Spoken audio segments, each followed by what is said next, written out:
Hello and welcome to the first ever Youth Climate Show. This is Lana Weidgenant with Jane Unchained Youth and also from Youth Climate Save and Cultivate America. And today we'll be hearing from, first of all, Jacqueline. Welcome. Hi. Hi, so excited to have you joining us. I'm going to pull up your blog right here so that we can look it over a little bit. Can you just tell us a little bit more about what you've been doing and kind of how your writing and your blog works? Yeah, so during quarantine in March, I really started to do some more research on just like various environmental issues. And like it's always been something that I kind of thought about. It was like at the back of my mind, but like I felt like no one really talked about it, so I didn't see why like it was that big of a deal. And like it was always just like there, but I didn't like really do much about it. And then during quarantine, I started thinking, well, I might as well do some research on it because I was really curious and want to know more. And then I started realizing the true like effect of everything that we're doing to the environment and how like we really need to speak about this, especially since in general it's not talked about much in like the media or in schools or anything. So I started this platform basically as a way to educate others on some of the stuff that I've been researching. And it's just really a way to spread the information and raise awareness about our environment. Thank you. Yeah, I'm so glad you're doing this. And why do you think it's important to talk about animal ag specifically? I saw you did a blog about animal agriculture as well as youth climate activists. Yeah, personally, like I never really knew that animal agriculture was so bad for the environment. Like you always hear people saying, transportation and things like that. But if you do the research, animal agriculture actually contributes more to climate change than pretty much like anything else. Like especially transportation. Animal agriculture contributes more to climate change than transportation does. And like I guess in general, you hear people talk about transportation a lot when it comes to climate change. So I really wanted to like figure out why and how to reach more people and like kind of raise awareness about how animal agriculture is actually a huge contributor to climate change. Yeah, that's really great and super important. And you're also involved in Youth Climate Save, right? Yeah. Yeah, so how does it feel like to be a youth climate activist? Can you tell some of our audience some more about that? Not many of them have been involved in that movement. Yeah. Well, to be honest, I never thought it would like go this far. I kind of like started my platform and it was mostly kind of like I was like doing research and then I wanted to share my research, but then I found out about Youth Climate Save and then I reached out and I was like, hey, I'd like to be a like part of your organization. And then they made me a chapter like organizer, and then that was pretty interesting. And I've like learned a lot through being a part of that organization.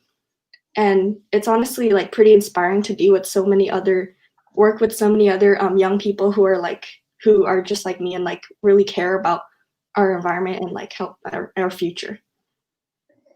Yeah, thank you. I'm so glad that you're involved. And is there any new projects or initiatives or any other writing you're hoping to do? Kind of like what direction are you going in as well?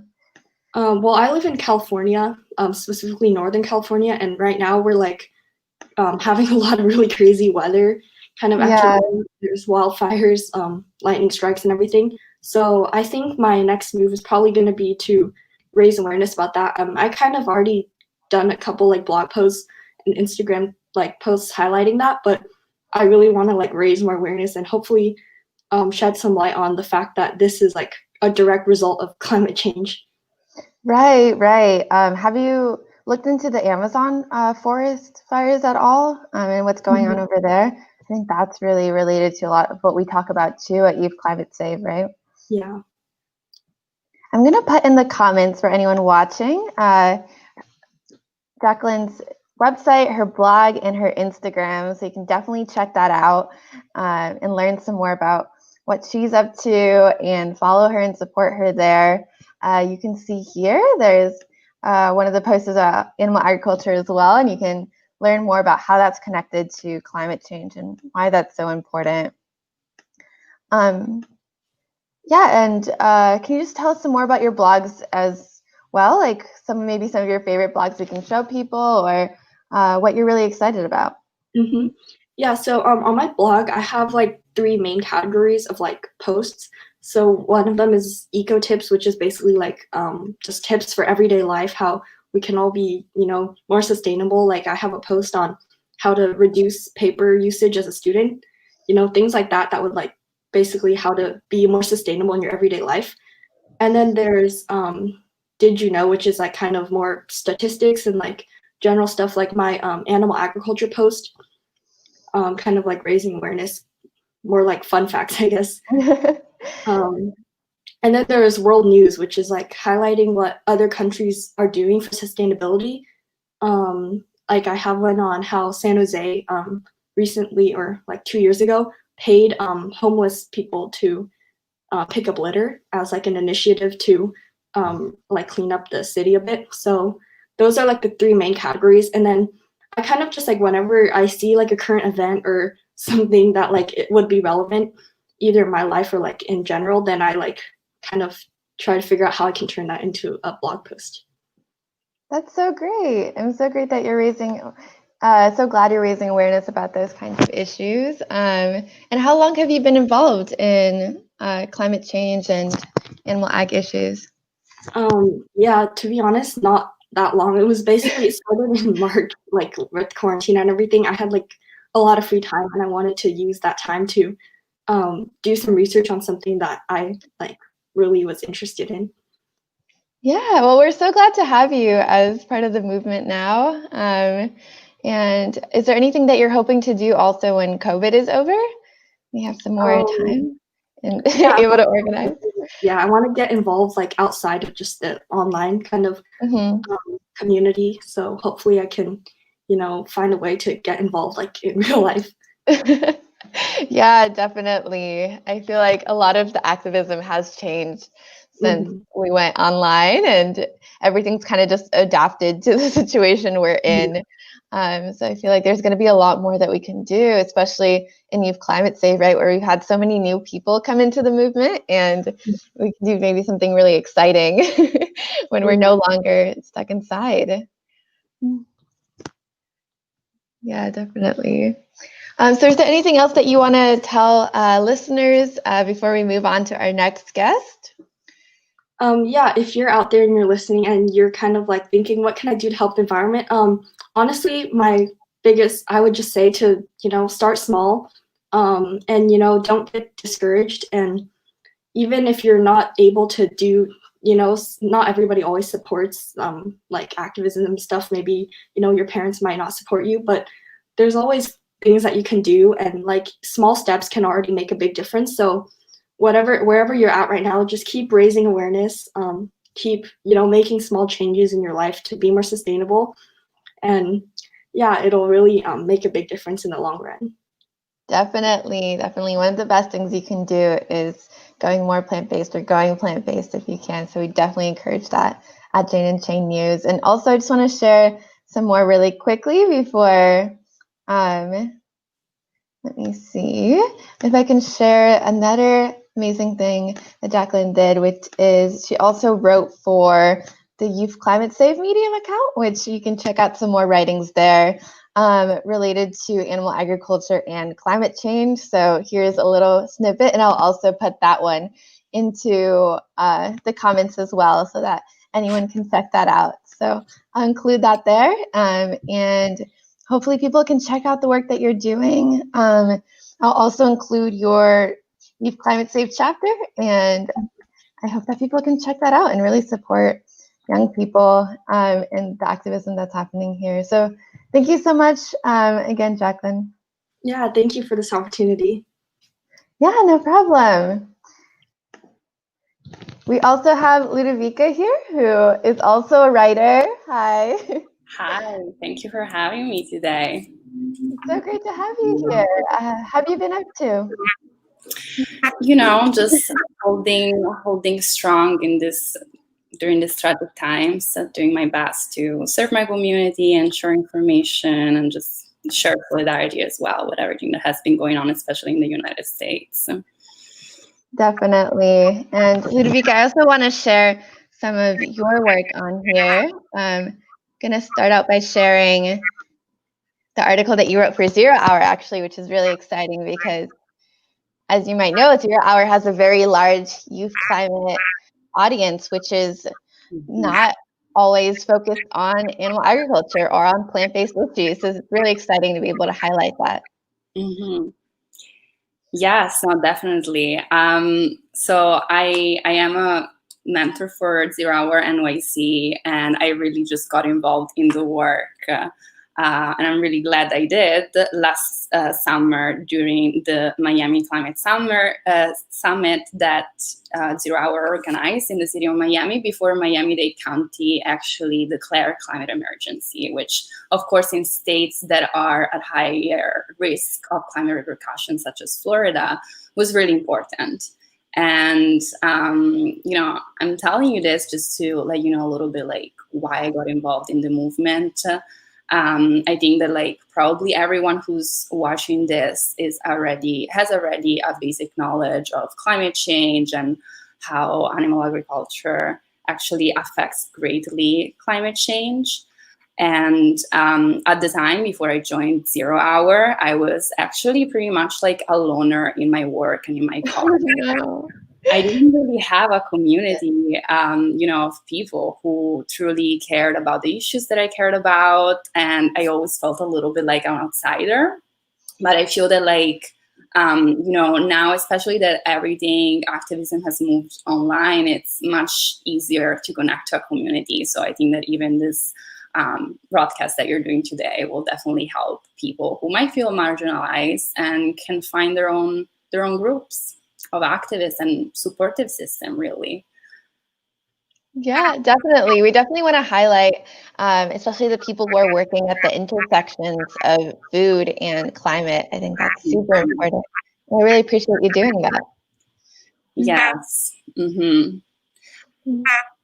Well, talking more about that, like the connection between food and climate, I think that most people don't really know what the connections are. And to be frank, I was one of those people.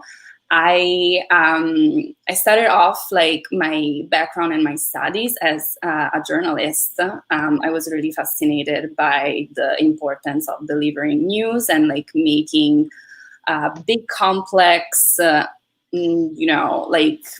topics into very digestible points that people could learn from. And then the more I worked on news and documentaries concerning climate change, I realized that most of the people that were on the front lines of delivering this information were white, straight men, usually from the West, the Western world. And they were talking about the connections between climate change, agriculture, and how these affect mainly women and BIPOC folks, so Black, Indigenous, and people of color. And I realized why are these individuals not part of the conversation? We should hear directly from them. So that's when I started studying more about these topics and why they're connected, and engaging more with these communities and really giving my support to their causes. Because obviously I think I want to remind everyone watching that as a white person, especially European, you don't want to overstep and hide the voices of the people that are actually strongly affected by these issues. And this connects also to food and climate, because actually, as we all know, the main cause, one of the biggest emitters of greenhouse gases is the animal industrial complex. And this is because, it requires a lot of deforestation, right, for the cattle to live and thrive before they actually go to the slaughterhouses. And this is, as you mentioned before, one of the main causes for the Amazon fires. And why does that happen in the Amazon? Well, The Amazon, mainly, present in Brazil, the country of Brazil. You know, unfortunately, since the election of the President Bolsonaro, has been completely devastated because Brazil is the main exporter of beef. So something that I really want to stress in my work is the power that we have as consumers in order to drive the economy, because we do at the end of the day. But obviously, if consumers have misinformation about what is going on and the connection between climate and what we buy and what we eat, then obviously the consumers can make informed choices. And, so I would say, yes, deforestation is one of the main problems. And obviously, because the Amazon, just as like other forests or what are called like carbon sinks, are important for our planet because they absorb like carbon dioxide, but they also expel oxygen. And obviously, we need that to thrive. So that's one of the main problems, but also obviously there is a human health and social issue that goes within like the animal agricultural complex. The farm emissions that are emitted at the farm stage and the chemicals that are used to feed the animals, and they are basically like all discharged within our waterways and our lands. And that is also why, it's gotten like really dangerous to eat big quantities of meat or processed foods because of that reason. And obviously, there's a problem of resources as well.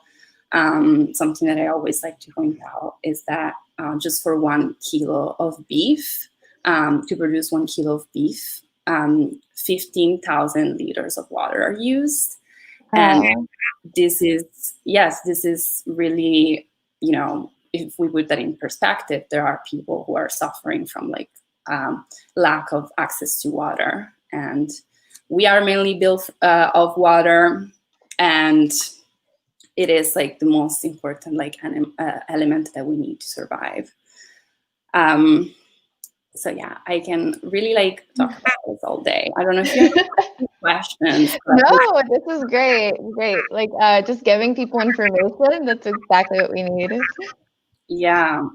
And, I think that I really decided to get involved in this work and put myself out there because, when I first started my journey into climate activism and connecting the dots between food and climate, people were asking me like a lot of questions. I am one of the few, especially back then, I was one of the few people that were, initially I was pescatarian, and then I became vegan, and people were asking me all these questions like, why, why do you think these two things are connected? And at the time, I didn't really have the data to show them. Yeah. And then I informed myself and did a lot of work, also thanks to Zero Hour and this, beautiful climate movement.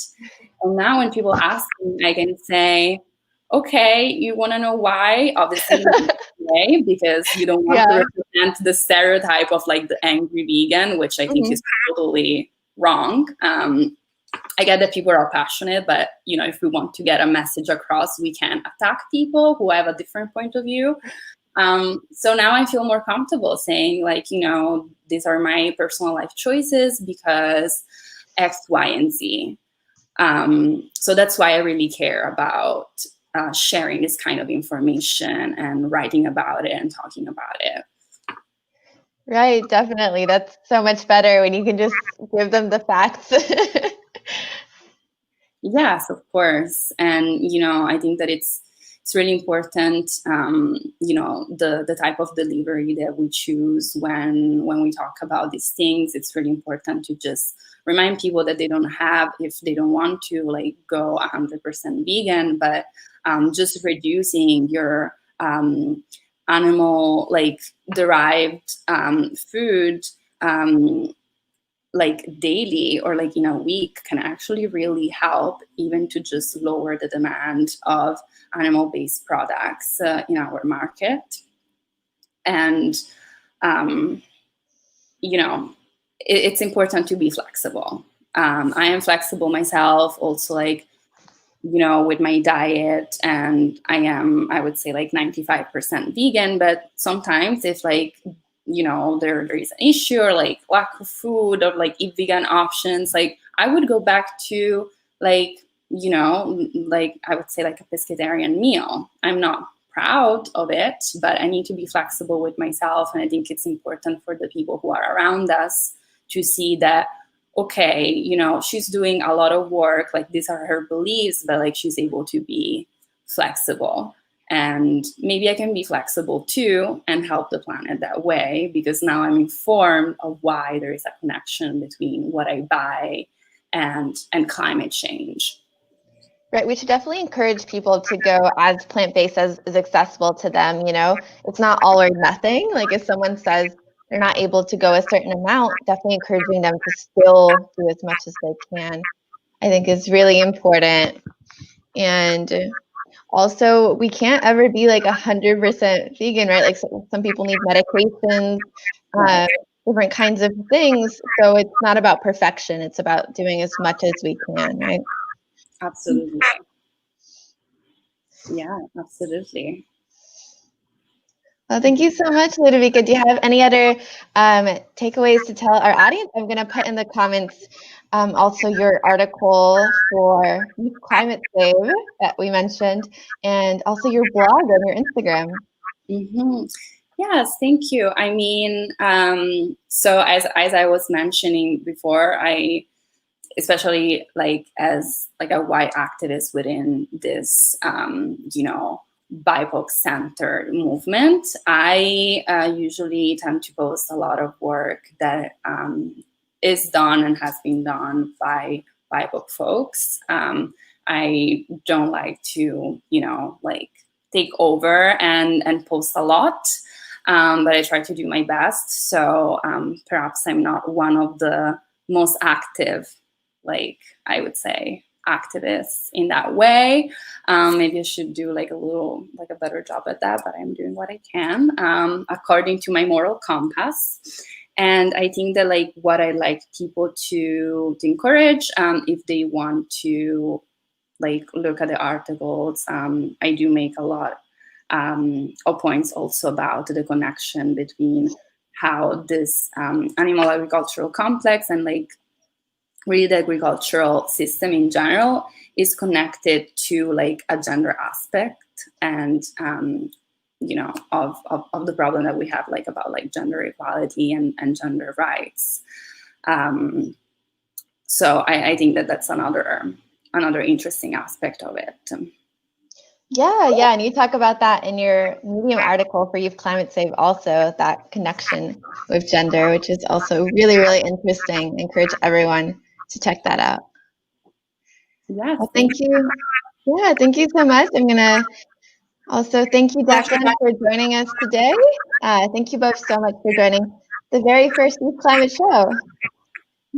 Great. Thank you for having us. Yeah, thank you. Have a great day, and everyone have a great Saturday. This has been the first Youth Climate Show, and this is Lana Weidgenant with Jane and Shane News, and also from Youth Climate Save and Cultivate America. Thanks, everyone. Thank you.